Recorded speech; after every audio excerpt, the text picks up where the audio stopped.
न जाने कितनी खबरें ऐसी आम होती जा रही हैं जो होश फाख्ता करने के लिए काफी हैं। उत्तर प्रदेश के कानपुर देहात से एक ऐसा मामला सामने आया जो आपको अपने रिश्तों के बारे में सोचने पर एक बार फिर से मजबूर कर देगा।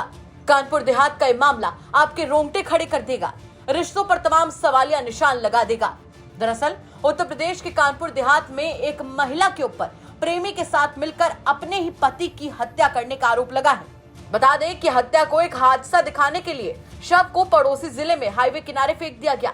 पुलिस ने खुलासा करते हुए आरोपी पत्नी और उसके प्रेमी को गिरफ्तार करके जेल भेज दिया है। मामला बीते महीने की 13 फरवरी का है, जहां सिकंदरा थाना क्षेत्र के खोजाफूल कानपुर इटावा नेशनल हाईवे के किनारे एक शख्स का शव मिला था, जिसके शिनाख्त के लिए पुलिस लगातार कोशिश कर रही थी। पुलिस ने मृतक शख्स की पहचान औरैया निवासी 28 साल के चंद्रभान उर्फ रवि के रूप में की। पहली बार को पुलिस को भी मामला एक रोड एक्सीडेंट का ही लगा, लेकिन जांच पड़ताल के बाद पुलिस को सर्विलांस और कॉल डिटेल के जरिए कुछ अहम सुराग हाथ लगे, जिसके बाद पुलिस ने मृतक की पत्नी और एक शख्स को गिरफ्तार किया और पूरी घटना का खुलासा कर दिया।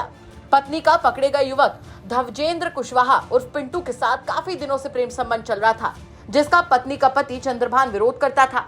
यही वजह थी कि मृतक चंद्रभान शराब के नशे में पत्नी की पिटाई भी करता था। ये सब बातें पत्नी अपने प्रेमी को फोन पर रो रो कर बताती थी।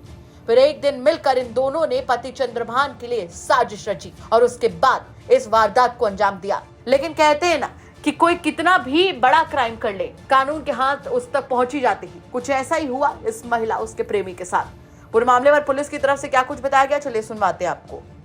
दिनांक 13 फरवरी 2024 को थाना सिकंदरा के खोजाफूल नामक स्थान पर हाईवे के किनारे एक अज्ञात शव प्राप्त हुआ था।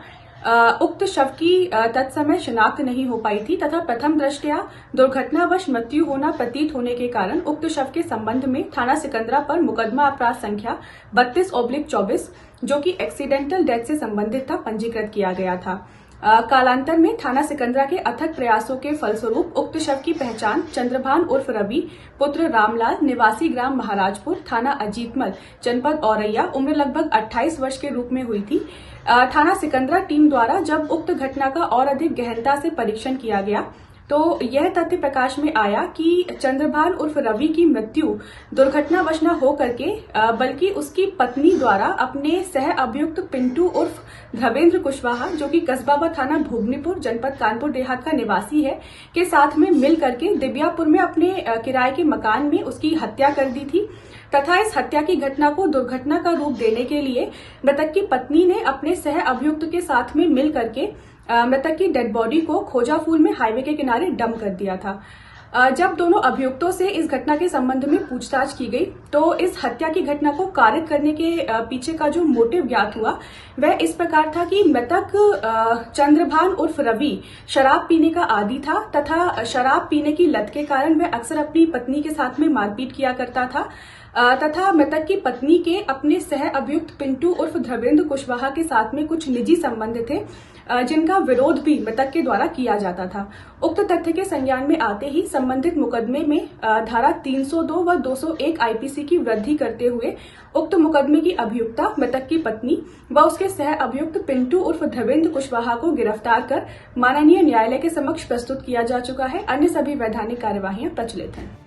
जरा सोच कर देखिए कि चंद्रभान ने कभी सपने में भी नहीं सोचा होगा कि जिस पत्नी को वो लगातार अपने प्रेमी से बात करने के लिए मना करता है, वही पत्नी जिसके साथ उसने 7 फेरे लिए, वही पत्नी जिसके साथ वो ताउम्र जिंदगी बिताना चाहता था, उसका ऐसा हाल करेगी।